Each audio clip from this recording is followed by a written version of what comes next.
Conference of parties 29 जो summit हुआ है अज़रबैजान बाकू में हुआ था, और इससे कुछ ना कुछ क्वेश्चन प्रीलिम्स में बन जाते हैं। बहुत ही आसान तरीके से आपको समझाऊंगा और कोशिश करूंगा कि लंबे समय तक चीज़ें आपको याद रह जाएं। आपको जैसा भी लगे वीडियो आप 2x पे देख लो, 3x पे देख लो, पर वीडियो को कंप्लीट कर लेना, ठीक है। आगे बढ़ते हैं, एक एक बेसिक्स पहले मैं थोड़ा सा बताऊंगा कि ये COP होता क्या है, कहाँ से आया, क्या हुआ, फिर अपन इसका एक्चुअल में बात करेंगे। हिंदी में COP 29 शिखर सम्मेलन बाकू अज़रबैजान। ये बाकू शब्द जो आया है, ये प्लेस है, कैपिटल है अज़रबैजान देश की। कैस्पियन सागर, ये प्यारा भारत है अपना, और ये कैस्पियन सागर इसके पास है, तो यहाँ ये मीटिंग हुई थी इसलिए। तो जनरली जहाँ मीटिंग होती है उसके हिसाब से आपको ये लोकेशंस देखने को मिलती हैं, ठीक है। आगे बढ़ने से पहले आपको पूरा बेसिक समझाऊंगा, लेकिन उसके पहले एक क्विक इन्फॉर्मेशन है आपके लिए। UPSC की अगर आप तैयारी कर रहे हैं, कहीं जाने की ज़रूरत नहीं है। घर बैठ के इंडिया के सबसे बेस्ट एजुकेटर्स, सबसे अनुभवी शिक्षकों से आप घर बैठ के पढ़ो, बहुत ही किफ़ायती प्राइस में, बहुत ही कम प्राइस में। और इस समय जो सब्सक्रिप्शन का डिस्काउंट चल रहा है मार्च 31 तक, उसमें क्या है कि आप जो भी सब्सक्रिप्शन लोगे उसमें सीधा आपको एक्स्ट्रा बेनिफिट मिल रहा है। मतलब आगे मेंस तक अगले साल की तैयारी पूरी हो जाएगी आपकी सिर्फ इन प्राइसेस रेंज में। तो अपने अकॉर्डिंग सब्सक्रिप्शन लें। डिस्काउंट कोड आपको SGYT10 यूज़ करना है। नीचे लिंक दी गई है, शुरू करते हैं। डिस्क्रिप्शन में लिंक मिल जाएगी और इसका PDF भी आपको नीचे डिस्क्रिप्शन में मिल जाएगा। सबसे पहले तो आपको ये बात समझनी है कि मतलब थोड़ा सा अगर हम लोग देखें तो हमारी अर्थ को आप इमेजिन करो कि अर्थ पे इस समय 3-4 बहुत बेसिक समस्याएं हैं। एक समस्या है क्लाइमेट चेंज की। क्लाइमेट चेंज का मतलब है कि ये जो जलवायु परिवर्तन हो रहा है, ग्रीन हाउस गैस हम एमिशन कर रहे हैं, पोल्यूशन, तो कोई एक देश अगर इस पर काम करेगा तो कोई फ़र्क नहीं पड़ने वाला, सबको एक साथ होना पड़ेगा। तो ये वो चीज़ें हैं जहाँ पर ग्लोबली दुनिया एक साथ बैठ के कुछ निर्णय लेने का प्रयास करती है। पहली बात समझना आपको। तो क्लाइमेट चेंज का एक इशू है। हमारी ये जो जैव विविधता है, बायोडाइवर्सिटी, ये जितना प्लांट स्पीशीज़ ये दिखते हैं, ये एक इशू है। डेजर्टिफिकेशन का इशू है, मरुस्थलीकरण, मरुस्थल बढ़ रहे हैं। जी हाँ, तो ऐसे बहुत सारे इश्यूज़ हैं और स्पेशली इन्वायरमेंट से रिलेटेड। तो इन सब चीज़ों को ध्यान में रखते हुए अगर मैं आपसे एक बात कहूँ तो हमें याद रखना है कि 1992 का ईयर, सबसे पहले तो 1992 का एक ईयर याद रखना है। ये एक अर्थ समिट बोला गया। सारी दुनिया के जो लोग हैं वो एक जगह बैठ के मिलते हैं। 1992 में ये डिसाइड करते हैं कि हम लोगों को हमारे अर्थ का थोड़ा ध्यान रखना पड़ेगा। अलग अलग सेक्टर्स पर अलग अलग काम किए गए। यही वो समय था जब ग्रीन हाउस गैस एमिशन मतलब क्लाइमेट चेंज पर भी बात करी गई कि इसको भी ठीक करना है। यही वो टाइम था जब बायोडाइवर्सिटी के लिए भी बात करी गई। यही वो टाइम था जब जिसे हम कह सकते हैं कि डेजर्टिफिकेशन से भी रिलेटेड बात की गई। तो अलग अलग सेक्शन वाइज चीज़ें हुई। अब 1992 में बायोडाइवर्सिटी की जो बात की गई थी, डेजर्टिफिकेशन की जो बात की गई थी, सस्टेनेबल डेवलपमेंट की हमारा आगे की 21वीं शताब्दी आने वाली उस वो कैसे ही हो, तो अलग अलग पिलर वाइज आप इसको ऐसा समझ सकते हैं।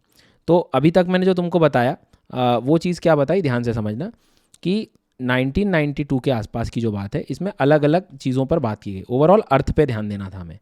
तो क्लाइमेट चेंज की बात की गई, बायोडाइवर्सिटी को ठीक करना है, जैव विविधता को ठीक करना है, मरुस्थलीकरण को कम करना है, हमारा सस्टेनेबल डेवलपमेंट एजेंडा आगे का 21वीं शताब्दी का क्या हो। तो ये अलग अलग पिलर बनते गए। अलग अलग समय पे लोग मिलते गए हर चीज़ के लिए और उनकी मीटिंग होती चली गई। इसमें जो पिलर उठा रहा हूँ मैं आज की ये जो क्लास है वो क्लाइमेट चेंज को लेकर है। अब क्या होता है कि क्लाइमेट चेंज को लेकर सब लोग देश इकट्ठे होते हैं, उस पर बात करते हैं और एक कुछ नियम वगैरह भी बनाने की कोशिश करते हैं। जितनी बार भी ये बैठेंगे, हर साल बैठ रहे हैं तो हर साल की वो एक मीटिंग काउंट होती है। तो इस साल जो बैठे थे वो 29वीं बार बैठे थे, 29th टाइम, इसलिए वो बात हुई COP 29 इस साल, मतलब 2024 में। अब COP कॉन्फ्रेंस ऑफ पार्टीज़ कहते हैं, मतलब जो कॉन्फ्रेंस में हो गई एक तरह से, जितने लोग हैं इसमें शामिल उनकी मीटिंग, दैट इज़ 29। ये हुआ था बाकू में, अज़रबैजान में। ऐसे बायोडाइवर्सिटी के लिए बैठ रहे हैं तो COP 16 लिखा है मान लो, तो मतलब 16वीं बार बैठ रहे हैं। किसी के लिए 2 साल में एक बार बैठते हैं, इसके लिए हर साल बैठ रहे हैं ये लोग। बैठ के मतलब मीटिंग करना और चीज़ों को निर्णय लेना। ठीक है, यहाँ तक समझ आ गई बात। अब सीधी सी बात है, मीटिंग कर लेंगे, चाय पी, समोसा खाया और बोले चले गए, ऐसे तो चलेगा नहीं। कोई चीज़ हमें अप्लाई करनी है। मतलब क्लाइमेट चेंज को कम करना है, मतलब आप ये समझिए कि हमें पूरा डेवलपमेंट पर काम करना पड़ेगा। कोयले को रोकना है, फॉसिल फ्यूल को, तो ये तो सीधा इसका कनेक्शन डेवलपमेंट से भी है। अगर आज कोई देश कोयले वगैरह पे कम काम करता है कि कोयला कम जलाएंगे, फॉसिल फ्यूल, तो इनडायरेक्टली उसका डेवलपमेंट रुक रहा है। तो इस चीज़ को ध्यान में रखते हुए ग्रीन एनर्जी पर जाना, क्लाइमेट चेंज को ठीक करना एक बहुत बड़ा चैलेंजिंग टास्क है, ट्रांजिशन लाना ये। तो बिना नियम बनाए कुछ काम नहीं होगा। तो हमने क्या करा, एक कन्वेंशन बनाया, एक समझौते की तरह आप समझो। तो क्लाइमेट चेंज को, ग्रीन हाउस गैस एमिशन को ठीक करने के लिए जो कन्वेंशन बनाया उसे कहते हैं United nation framework convention on climate change. ठीक है, क्लाइमेट चेंज से रिलेटेड एक कन्वेंशन बनाया गया। ठीक है, UNFCCC कहते हैं, मतलब जलवायु परिवर्तन पर संयुक्त राष्ट्र फ्रेमवर्क कन्वेंशन, UNFCCC। जी हाँ, तो ये क्लाइमेट चेंज जिसको हम लोग कहेंगे, इसको आप CCC कर लीजिएगा। तो अब ये क्या है, तो अब एक ऐसा कन्वेंशन है जो स्पेशली किसके लिए गया है, अपने को पता होना चाहिए, क्लाइमेट चेंज के लिए गया। अब क्लाइमेट चेंज कैसे रोकोगे, सही ठीक कैसे करोगे, तो ग्रीन हाउस गैस एमिशन जो है हमारा, जी हाँ, जो पोल्यूशन है उसको हमें कम करना पड़ेगा। तो ये रियो अर्थ समिट पर लिया गया। इसका मेन मुद्दा आपको मैंने बता दिया। 1994 से इसको आगे बढ़ाया गया, लेकिन कन्वेंशन से सिर्फ हमने समझौता ही किया, इसको एक नियम, एक लीगली लोग इसको माने, तो इस कन्वेंशन को एक प्रोटोकॉल में बनाया गया। इसके अंतर्गत एक क्योटो प्रोटोकॉल लाया गया। क्योटो प्रोटोकॉल क्या है कि एक ऐसा लीगली तरीका जिसके कारण, जिससे सारे देशों पर एक दबाव भी रहे और सारे देश एक समझौते के तहत ग्रीन हाउस गैस के एमिशन को रोकें। क्योंकि ग्रीन हाउस गैस एमिशन रोकोगे, बड़ी तकलीफ है रोकना, क्योंकि हर देश को अपना डेवलपमेंट प्रिय है, बट इनडायरेक्टली हमें सबको रोकना तो पड़ेगा, नहीं तो ऐसे तो सब कुछ विनाश की ओर चली जाएंगी चीज़ें। तो इस बात को आपको ध्यान रखना है कि जो UNFCCC है वो बेसिकली एक कन्वेंशन है क्लाइमेट चेंज के लिए, ग्रीन हाउस गैस एमिशन को रोकने के लिए, बट एक कन्वेंशन है, समझौता है। अब सब लोग कब मानेंगे, जब वो एक प्रोटोकॉल में बनेगा। प्रोटोकॉल मतलब आप समझना जिसमें सख्ती रहती है, लीगली आप बाइंड रहते हैं, आप नहीं करेंगे तो आपको विश्व की आलोचनाओं का सामना करना पड़ेगा, ये सारी चीज़ें। ठीक है, तो ये था सर बेस। इसकी हिस्ट्री में मैं बता दूं कि 1979 से ही सबसे पहले तो थोड़ी सी मतलब जो है बातें शुरू हो गई थी, वर्ल्ड क्लाइमेट कॉन्फ्रेंस हुई कि अरे भैया समस्याएं बढ़ रही हैं, कुछ करो। इसलिए फाइनली 1998 में IPCC का गठन होता है, inter governmental panel on climate change.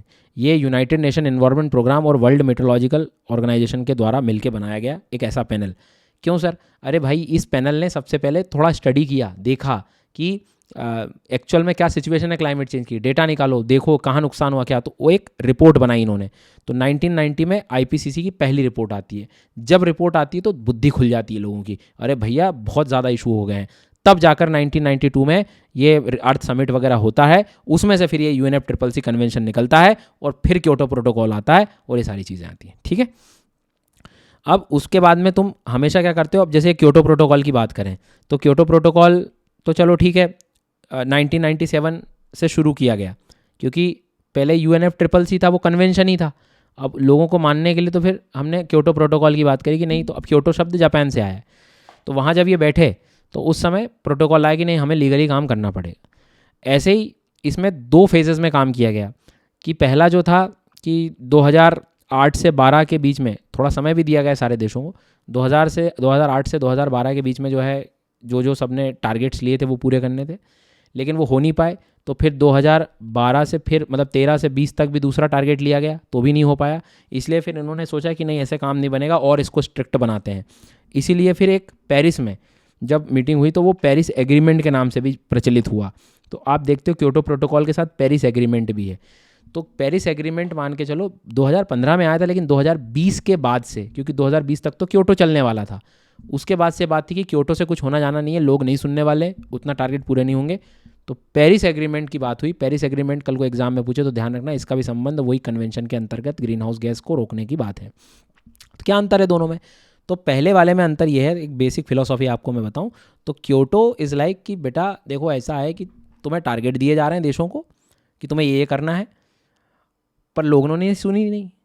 तो अब पेरिस एग्रीमेंट उल्टा था कि तुम आओ, हर देश आओ और हर देश अपने कमिटमेंट बताओ, तुम खुद बोलो, खुद दबाव में लो कि अब मैं इतना टारगेट पूरा करूंगा। और जब फिर कोई देश अपना कमिटमेंट ले लेगा सबके सामने तो फिर पूरा भी करना पड़ेगा, दबाव आ गया उसके बाद।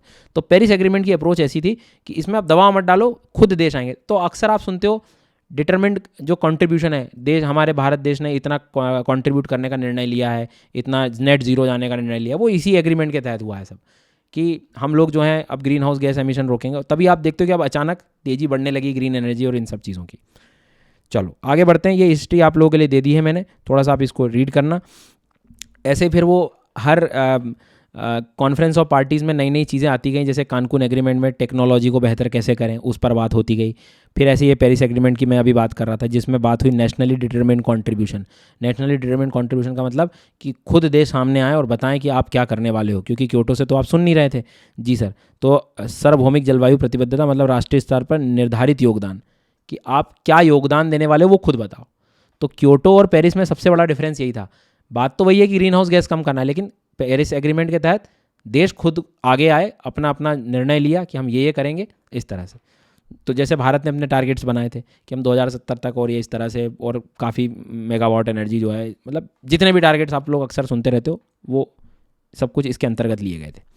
खैर, तो आज आप ये जो सब एकदम से चेंज देख रहे हो ना कि ग्रीन एनर्जी, इलेक्ट्रिक व्हीकल्स और ये वो सब, ये इसी पेरिस एग्रीमेंट का ही जो है असर है। ऐसे ही इस बार की जो मीटिंग हुई थी COP29, हर साल जो क्वेश्चन आता है वो ऐसे क्वेश्चन आते हैं कि ये इनिशिएटिव्स कहाँ पर लिए गए, किसके लिए लिए गए। तो अपने को पता होना चाहिए कि इसका संबंध UNFCCC से है। तो ऐसे क्या क्या इनिशिएटिव लिए गए, अब वो मैं पढ़ाने जा रहा हूँ। इसमें बहुत क्विकली मैंने आप लोगों के लिए क्या किया है कि एक पूरा लिस्ट बना दी कि कार्बन मार्केट को लेकर बात हुई, फाइनेंशियल गोल को लेकर बात हुई, है ना, एनर्जी स्टोरेज, ग्रिड प्लेज के बारे में बात करी गई। ये सब चीज़ के बारे में हम लोग देखेंगे। एज इट इज़ आपको हिंदी में भी ये कंटेंट मिल जाएगा, तो एक एक करके हम लोग इसको डिस्कस करेंगे। इस पेज पे पहला समरी दे दी है मैंने, बट मैं चाहता हूँ कि इसको तुम लास्ट में पढ़ना। सबसे पहले डिटेलिंग हम लोग शुरू करते हैं। सबसे पहले कार्बन मार्केट मैकेनिज्म के बारे में बात करी। असल में क्योटो प्रोटोकॉल में भी क्या हो रहा था कि ज़्यादा लोग सुन नहीं रहे थे। तो इस बार आर्टिकल 6 जो है पेरिस एग्रीमेंट का, आर्टिकल 6 जो है पेरिस एग्रीमेंट का, वो इस बारे में है कि आपको अपनी ग्रीन हाउस गैस एमिशन आप मार्केट बेस्ड मैकेनिज़्म से भी कम करें। अब मार्केट बेस्ड मैकेनिज़्म क्या होता है? जी हाँ, बाज़ार आधारित तंत्र क्या होता है। देखो, इसको बेसिक एग्जांपल से समझ लो। जैसे मान लो कि कोई एक कंट्री है या कोई एक कंपनी है, उसको इतनी लिमिट दी गई कि इससे ज़्यादा तुम ग्रीन हाउस एमिशन नहीं कर सकते, लेकिन उसने अपने प्रोडक्शन के चक्कर में इतना एक्स्ट्रा कार्बन एमिशन कर दिया। अब इसकी भरपाई करनी पड़ेगी। और दूसरी जगह कोई कंपनी है, उसका जो एक तरह से कह सकते हो कि टारगेट जो था उससे कम ही उसने ग्रीन हाउस एमिशन किया, मतलब इतना जो है उसने बचा लिया, मतलब इतना ज़्यादा उसने एक तरह से बचाया, ग्रीन हाउस गैस एमिशन कम किया। कैसे? नई टेक्नोलॉजी यूज़ कर ली होगी, सोलर एनर्जी से बिजली बना ली होगी। तो जितना कोटा था कि भाई तुम 100 टन जो है सिर्फ इतना ही परमिशन है, लेकिन उसने इससे भी कम उत्सर्जन किया, मतलब इसका मान लो इसने 60 ही टन उत्सर्जन किया, तो 40 टन इसके पास एक्स्ट्रा है। तो अब ये इसको बेच सकता है। कौन बेच सकता है? ये, क्योंकि इसके पास एक्स्ट्रा है, मतलब अभी इसने इसके कोटा इसने पूरा नहीं करा, मतलब पहले से ही जो है 100 टन की बजाय 60 टन में इसका काम हो गया प्रोडक्शन, इसने अपनी टेक्नोलॉजी ठीक कर ली थी। तो इसने जो मजबूरन ज़्यादा बढ़ा दी, तो इसको अब खरीदना पड़ेगा। तो देखो, इसको मोटिवेशन मिल गया कि हर बार मैं ऐसा करूँ तो मैं बेच पाऊंगा, पैसा मिलेगा मुझे। और इसके पास दबाव आ गया कि जितनी बार भी मैं एक्स्ट्रा करूंगा मुझे पैसा खर्चा करना पड़ेगा।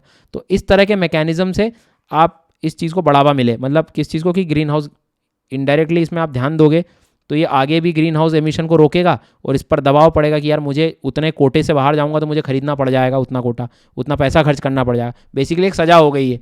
जी हाँ, और इसको फ़ायदा हो गया कि उस चीज़ को क्रेडिट मिल रहा है, मुझे पैसा मिल रहा है, इस तरह से। तो इस आर्टिकल 6 के अंतर्गत जो थी कि ऑपरेशनलाइजेशन ऑफ आर्टिकल 6 मैकेनिज्म, इसमें ये बात हुई कि अब कंट्रीज जो है कार्बन ट्रेड वगैरह जो है करें और प्रॉपर इस चीज़ को जो है। और ऐसा क्यों? क्योंकि नेशनली डिटरमिन्ड कंट्रीब्यूशन जो बात कर गए हैं कि हर देश ने अपना एक कंट्रीब्यूशन की बात की, उसको बढ़ावा मिले। तो इसके बारे में काफ़ी चर्चा हुई। तो ये शब्द याद रखना कि ग्लोबल कार्बन मार्केट मैकेनिज्म का संबंध किससे है? UNFCCC से, क्लाइमेट चेंज से है, COP से है। ये सब चीज़ याद रखना, वैश्विक कार्बन बाजार तंत्र।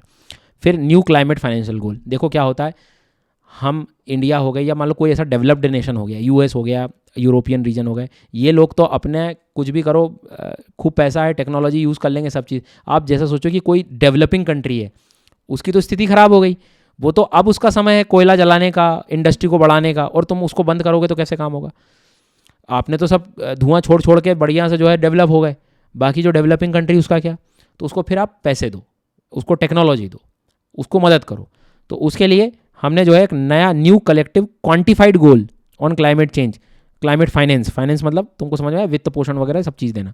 तो इसमें ये बात हुई कि जो $100 बिलियन दिए जाने थे पैसे को लेकर, वो बढ़ा दिए गए 300 बिलियन पर ईयर बाय 2035 तक। हर साल ये इतना पैसे की बात की गई। फंडिंग मैकेनिज्म है ये, बिना पैसे कैसे काम होगा? तो ये डेवलपिंग कंट्रीज़ को दिया जाएगा। तो ये पैसा बढ़ाया गया, नए गोल इसमें तय किए गए। इसमें बात की गई कि 2035 तक एक तरह से अगर देखें तो ओवरऑल क्लाइमेट फाइनेंस बढ़ेगा, 1.3 ट्रिलियन तक बढ़ेगा, इतना खर्चा होगा, पब्लिक प्राइवेट सोर्सेज से दिए जाएंगे। अब बात तो हर बार ये फंड की करते हैं, अब देखो कितना मोबिलाइज हो पाता है। खैर, तो ये क्लाइमेट फाइनेंशियल गोल भी इसके अंतर्गत रखा गया। मतलब जलवायु वित्त पर नया सामूहिक परिमाणित लक्ष्य क्या था, ये शब्द कीवर्ड से याद रखना, जिस पे मैंने बोल्ड किया हुआ है, भले रीड कर लेना इनको, है ना। तो जिसमें बात ये थी कि जो भी शमन अनुकूलन प्रयासों के लिए हम लोग पैसा खर्च करेंगे, डेवलपिंग कंट्रीज़ को देंगे। फिर एक तीसरा है global energy storage and grid pledge, मतलब 1500 गीगावाट की एनर्जी स्टोरेज भी करेंगे हम, जी हाँ, और एक प्रॉपर ग्रिड इंफ्रास्ट्रक्चर बनाएंगे। मतलब सीधी सी बात है, हम लोगों को एनर्जी को जो है बड़ा इकट्ठा करना है, जो भी ग्रीन एनर्जी है या जो भी कोयले वगैरह से जो चीज़ चल रही है उसको कम करना है, और बल्कि जितनी भी एनर्जी हमारी कैपेसिटी उसको बढ़ाना है। तो 1500 गीगावाट ऑफ एनर्जी स्टोरेज हम तैयार कर रहे हैं, लगभग 25 मिलियन किलोमीटर का एक इंफ्रास्ट्रक्चर बनाना, बेसिकली एनर्जी के लिए बेहतर करना है। तो ये एक स्टोरेज, एनर्जी स्टोरेज का कॉन्सेप्ट आया है कि ऊर्जा को आप थोड़ा संभाल के रखें, ज़्यादा क्रिएट करें, और ये कोयले वगैरह पे डिपेंडेंसी कम हो हमारी। फिर ग्रीन एनर्जी प्लेज, प्लेज से समझ आ रहा है हिंदी मीडियम, ग्रिड संबंधी प्रतिज्ञा, जिसमें हम लोग भंडारण के बारे में बात कर रहे हैं, ठीक है। हरित ऊर्जा प्रतिज्ञा, प्रतिज्ञा को लेकर क्या बात कर रहे हो आप, बेसिकली बात यहाँ पर यह है कि जो हमारे क्लाइमेट चेंज की कहानी है उसको ठीक करने के लिए जितना हो सके हम ग्रीन एनर्जी को बढ़ावा दें, मतलब जिसमें ये सारे पोल्यूशन वगैरह जो है वो कम हो सकें। तो एक ग्रीन एनर्जी प्लेज को भी जो है थोड़ा सा याद रखना। स्पेशली हम बात करें तो जो इंटरकनेक्टेड पावर ग्रिड्स हैं जो रिन्यूएबल एनर्जी प्रोवाइड करें, जैसे मान लीजिए उदाहरण के तौर पे सोलर एनर्जी को बढ़ावा दिया जाए, विंड एनर्जी को बढ़ावा दिया जाए, हाइड्रो इलेक्ट्रिसिटी को बढ़ावा दिया जाए, इन सब चीज़ों के लिए एक प्लेज ली गई। इसके बाद में आगे अगर हम बढ़ें तो COP हाइड्रोजन डिक्लेरेशन, हाइड्रोजन को लेकर भी बात करी गई, क्योंकि हमें मालूम है कि स्पेशली क्लीन एनर्जी है, लो कार्बन हाइड्रोजन, मतलब उतना एमिशन नहीं है, उत्सर्जन नहीं है, तो ग्रीन हाइड्रोजन को बढ़ावा देने के लिए ये सारी चीज़ें की गई। इसमें हालांकि ये नॉन लीगली बाइंडिंग डॉक्यूमेंट है, मतलब ऐसा नहीं कि सबको कंपलसरी है। उसके बाद में इसमें मेन हमारा उद्देश्य है कि लगभग 96 मिलियन टन्स ऑफ हाइड्रोजन जो है वो, मतलब अब इसको इस तरह से समझ लो बेसिकली, अगर हम बात करें कि जो हमारा इस समय 1 million ton per year output है हाइड्रोजन को, उसको हमें बढ़ा देना है, और जितना भी जो हमारे फॉसिल फ्यूल से एनर्जी रिलीज़ हो रही है ये, उसको कंपैरेटिवली क्या है, कम करना है। तो हाइड्रोजन हम जो बना रहे हैं वो भी फॉसिल फ्यूल से बना रहे हैं मान लो, तो उसको भी हमें कम करना है, ठीक है। मतलब बिजली बना रहे हैं जैसे मान लीजिए, तो उसमें भी यूज़ आप ग्रीन एनर्जी का यूज़ करें बेसिकली। तो हाइड्रोजन डिक्लेरेशन को लेकर बेसिकली बात यहाँ पर ये हुई कि कैसे भी हाइड्रोजन का जो निर्माण हम करते हैं वो अगर फॉसिल फ्यूल से हो रहा है तो उसको भी हमें कम करना पड़ेगा, क्लीन एनर्जी से उसको बनाया जाए। जी हाँ, तो इसमें देखो ये लिखा हुआ है कि जो जीवाश्म ईंधन का उपयोग करके वर्तमान उत्पादित 96 मिलियन टन हाइड्रोजन को महत्वपूर्ण रूप से कम करना है, जो उसका निर्माण कर रहे हैं। बेसिकली हमें जो एमिशन है उसको कम करना है। Hydrogen for net zero, ji sir, तो इसको भी जो है अपने को याद रखना है कि जितना भी हो सके हाइड्रो पावर इंफ्रास्ट्रक्चर जो है हाइड्रो से बनाया है, ठीक है, तो हाइड्रो पावर इंफ्रास्ट्रक्चर को हमें बेहतर करना है। जी सर, उसके बाद में बाकू हारमोनिया क्लाइमेट इनिशिएटिव, ये नाम बहुत प्रचलित हुआ था, तो डायरेक्ट ही आ सकता है ये तो कि किसके द्वारा, किस कन्वेंशन के तहत है, UNFCCC पेरिस एग्रीमेंट के अंतर्गत, ऐसी बातें इसमें याद रखना। तो इसमें ये हुआ है कि किसके लिए लॉन्च किया गया, तो फार्मर्स के लिए लॉन्च किया गया, ध्यान रखना किसके लिए, फार्मर्स के लिए लॉन्च किया गया। दूसरी इंपॉर्टेंट बात, किसके द्वारा, तो इसमें FAO का रोल है। भाई फार्मर आएंगे तो फूड एंड एग्रीकल्चर ऑर्गेनाइजेशन तो आएगा। क्या मकसद है, जितने भी एग्रीकल्चर इनिशिएटिव्स हैं, नेटवर्क, उनको सबको इकट्ठा करो और प्रॉपर सस्टेनेबल एग्रीकल्चर पर बढ़ावा दो।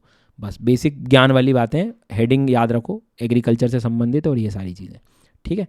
इसके बाद में ND में भी वही आप देखोगे, सहयोग और ज्ञान साझाकरण होना, और कृषकों के लिए बाकू हारमोनिया जलवायु पहल। फिर ग्लोबल एनर्जी एफिशिएंसी अलायंस।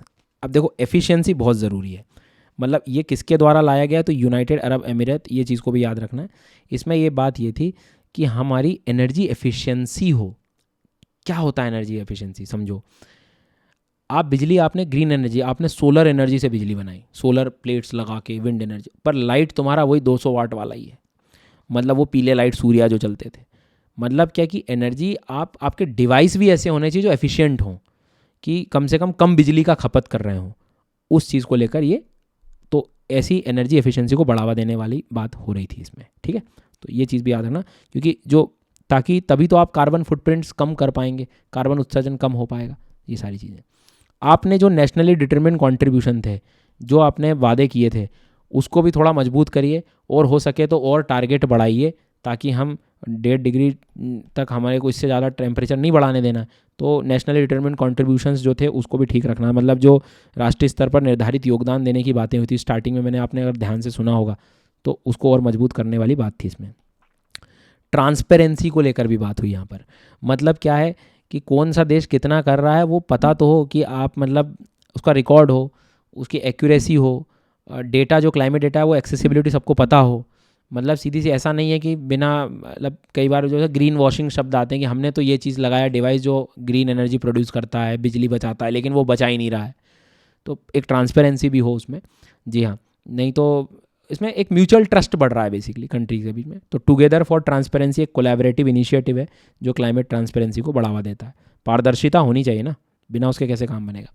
फिर मीथेन को कम करने वाली बात थी, जिसमें यूएस, जर्मनी, यूके और यूएई इनने काफ़ी बढ़ावा, मतलब आगे आई इस चीज़ को लेकर कि जितना भी वेस्ट वगैरह है, ऑर्गेनिक वेस्ट, इन सब चीज़ों को कम करे। लेकिन भारत बीइंग अ एग्रीकल्चरल, भाई इकोनॉमी एग्रीकल्चर वाली है, तो थोड़ा इससे भारत ने इस पर अभी डिक्लेरेशन पे साइन नहीं किया है, क्योंकि मीथेन एमिशन जो वेस्ट सेक्टर है, कई बार एग्रीकल्चर रेसिड्यू से भी हो रहा है, पैडी कल्टीवेशन से भी होता है, तो मीथेन को रोकने वाली बात थी, लेकिन भारत इसका हिस्सा नहीं है, ये ध्यान रखना है, ठीक है। पहले भी मीथेन प्लेज को लेकर COP28 में हम लोग डिस्कस कर चुके हैं। जेंडर एंड क्लाइमेट चेंज एक बहुत अच्छा इनिशिएटिव था। एक्चुअल में जैसे ये मीटिंग बाकू में हुई थी, वैसे ही अगर आप देखें तो 2014 के आसपास, 2024 के आसपास, 2014 में पेरू लीमा में हुई थी ये मीटिंग एक। तो उस समय थोड़ी सी बात जेंडर इक्वालिटी को लेकर भी बात हुई थी, कि मतलब हमारे जो प्रोग्राम होने चाहिए वो जेंडर को ध्यान में रखते हों, मतलब सबका इक्वालिटी वाली बात हो, हर चीज़ की एक्सेसिबिलिटी हो, सबका सब अधिकार है, उन चीज़ों को पहचाना जाए। तो एक जेंडर एक्शन प्लान भी जो है आगे आने वाले COP13 में ब्राज़ील वगैरह में जो होगा उसमें ये अडॉप्ट करने की स्थिति बनी हुई है, तो उसको भी थोड़ा सा महत्व दिया गया था। तो ये जेंडर एंड क्लाइमेट चेंज को भी इसमें बात की गई थी, ठीक है। इसके बाद में लोकल कम्युनिटीज़ को लेकर भी बात की गई, indigenous people and local community. इसमें बाकू वर्क प्लान जो आप कह सकते हो, इसमें ये बात की गई कि कैसे हम लोग जो हैं मॉडर्न साइंस को उनके साथ इंटीग्रेट करें, उनकी भी प्रोग्रेस पर ध्यान दें। तो इस चीज़ को जो है थोड़ा सा अपने को ध्यान रखना। एक फैसिलिटेटिव वर्किंग ग्रुप भी बना लोकल कम्युनिटीज़ के लिए, उन पे ध्यान रखने के लिए, उनके नॉलेज शेयरिंग, उनके लिए पॉलिसी बनाना कोलैबोरेटिव अप्रोच के साथ, ये सारी चीज़ें। तो सुविधाजनक कार्य समूह जिसे हम कह सकते हैं, स्पेशली जो हितधारक सहयोग जैसे ज्ञान का साझाकरण, सहभागिता, नीति विकास को बढ़ावा देना, स्पेशली स्वदेशी लोगों और स्थानीय समुदायों के लिए भी ये चीज़ लाई गई थी। भारत के द्वारा 29 में कोई चीज़ इनिशिएटिव देखे गए, तो जैसे एक लीड IT समिट चली रहा है, इसमें स्वीडन के साथ हमने कोलैबोरेशन किया है, और इसका मेन उद्देश्य ये है कि हम कैसे हमारी अर्थव्यवस्था को लो कार्बन इकोनॉमी की तरफ, ट्रांजिशन की तरफ ले जाएं। उससे मतलब जो हैवी इंडस्ट्रीज़ है वो एकदम से तो नहीं जाएगी, तो जो ट्रांजिशन है उसको बड़ा स्मूथ हो जाए, जल्दी हो जाए, उसके साथ ये इंडिया और स्वीडन का एक इनिशिएटिव है। इंटरनेशनल सोलर अलायंस चला आ रहा है, इसमें भी हमने काफ़ी ऑब्जेक्टिव बात करी कि हम हमारी ग्लोबल सोलर कैपेसिटी को जो है 2050 तक बढ़ा देंगे, 20 फोल्ड कर देंगे।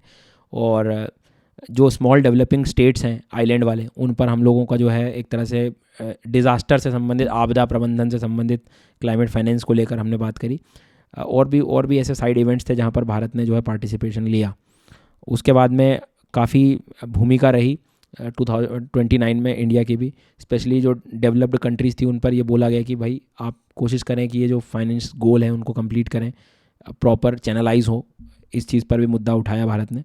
और भी एक तरह से हम कहें तो क्लाइमेट जस्टिस के बारे में, तो ये अब मैं आपसे निवेदन करूंगा कि मेंस ओरिएंटेड टॉपिक मैंने दे दिया है कि भारत के क्या कॉन्ट्रीब्यूशंस हैं, इनको भी आप आराम से रीड कर सकते हैं, जिसमें हमने international solar alliance, global बायोफिल, in general climate change को लेते हुए, तो वो मैंने आखिरी के 3-4 स्लाइड्स आपको जोड़ी हुई है, इनको आप रीड करना। ये मेंस के लिए बहुत अच्छा काम का कंटेंट हो सकता है।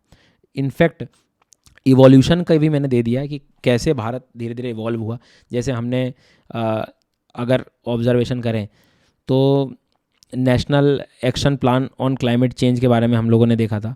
फिर दिल्ली में 2002 में हमने COP8 हमने दिल्ली में होस्ट करा, जैसे COP29 बाकू में, दिल्ली में भी हो चुका है ये। तो भारत पहले से ही एक्टिव रहा है इन सब चीज़ों को लेकर।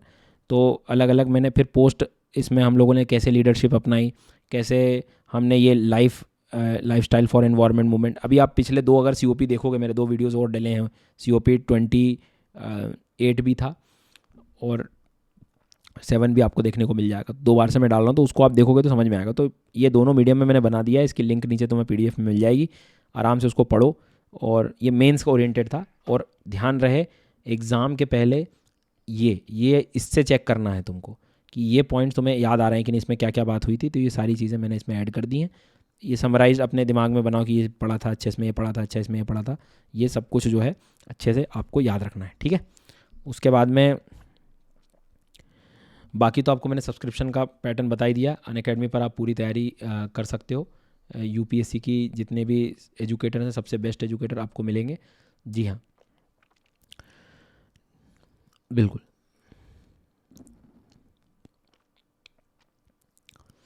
और बाकी आपको यहाँ पर मेरा जो डिस्काउंट कोड है वो भी दिखाई दे रहा होगा, SGYT10। इसका आप इस्तेमाल करें जब भी सब्सक्रिप्शन लें, और ये ऑफ़र 31 मार्च तक अवेलेबल है।